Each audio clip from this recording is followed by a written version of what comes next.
கர்த்தருடைய பரிசுத்த நாமத்திற்கு மகிமை உண்டாவதாக.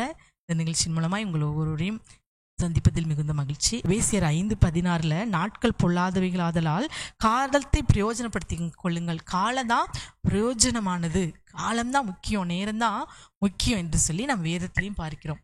நேரத்தையும் காலத்தையும் பிரயோஜனமாய் ஆக்கப்பூர்வமாய் பயன்படுத்தி கொள்ளணும்.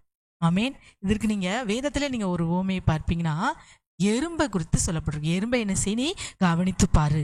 நீதிமொழிகள் 6வது அதிகாரத்தில் நான் வாசிப்போம் என்றால் சொல்லப்பட்டிருக்கிறோம். யாரும் இல்லைனாலும் அது கோடை காலத்தில் எனக்கு என்ன செய்து தனக்கு ஆகாரத்தை சம்பாதித்துக் கொள்கிறது. காலத்தை என்ன செய்கிறது? பிரயோஜனப்படுத்துகிறது.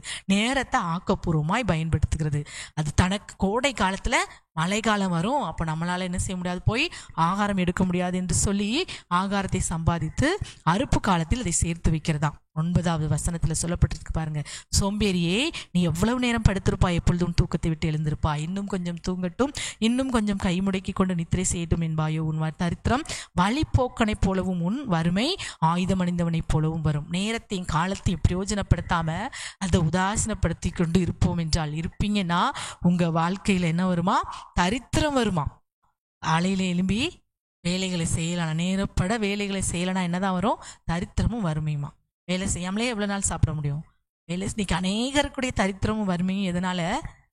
கர்த்தர் ஆசீர்வதிக்காம இல்லை, கையிட்டு செய்யும் வேலையில அவர் உனக்கு ஆசீர்வதிப்பார். ஈசாக்கு என்ன செய்தான்? விதை விதைத்தான், 100 மடங்கு ஆசீர்வதித்தான். அப்போ இன்றைக்கு அநேகருடைய வறுமைக்கு தரித்திரத்திற்கும் காரணமா இருப்பது அந்த சோம்பல்தனம். ஆகவே நேரம் தான் ரொம்ப முக்கியம். அது விலை மதிக்க முடியாதது. ஒரு நிமிஷம் போனா அது என்ன செய்யாது, திரும்பி வரவே வராது. இன்னைக்கு காலத்தை இன்றைக்கு பிரயோஜனப்படுத்துறவங்க பின்னாடி என்ன செய்வாங்க? நல்லா இருப்பாங்க. அதே இப்போ பிரயோஜனப்படுத்தாதவங்க பின்னாடி என்ன செய்வாங்க? வருத்தப்படுவாங்க. இன்றைக்கு எடுத்துக்காட்டுக்கு நீங்க பாத்தீங்கன்னா, எக்ஸாம் எழுதுற பிள்ளைங்க எக்ஸாமுக்கு முன்ன படிக்கணும். படிச்சோன்னா எக்ஸாம்ல நல்ல மார்க் எழுத முடியும். பிறகு பார்த்துக்கலாம்னு சொல்லிட்டு எக்ஸாம் முடிஞ்ச பிறகு படிக்க முடியுமா? அப்போ முடிஞ்ச பிறகு ரிசல்ட் நல்லா வரலன்னா என்னென்ன செய்து புலம்புவாங்க? ஐயோ, நான் அப்பவே நேரத்தை வீணாக்காம படிச்சிருக்கலாமே, பிறகு படிக்கலான்ட்டு என்ன செய்து இப்படி போஸ்ட்மார்ட்டம் பண்ணி நான் இன்னைக்கு நல்ல ரிசல்ட் வாங்கலையே என்று சொல்லி ஒரு ஏக்கம் வரும். ஆகவே அதன் காலத்துல அதை நம்ம என்ன செய்யணும்? நேர்த்தியாய் செய்ய முடிக்க வேண்டும். காலத்தை என்ன செய்யணும்? நாம பிரயோஜனப்படுத்திக் கொள்ளணுமா. நாட்களை பிரயோஜனப்படுத்திக் கொள்ளணும். நாட்களையும் நேரத்தையும் ஆக்கப்பூர்வமான காரியத்திற்கு நாம் செலவழிப்போம் என்றால் நாமும் மதிப்புள்ளவர்களாய் மாறுவோம்.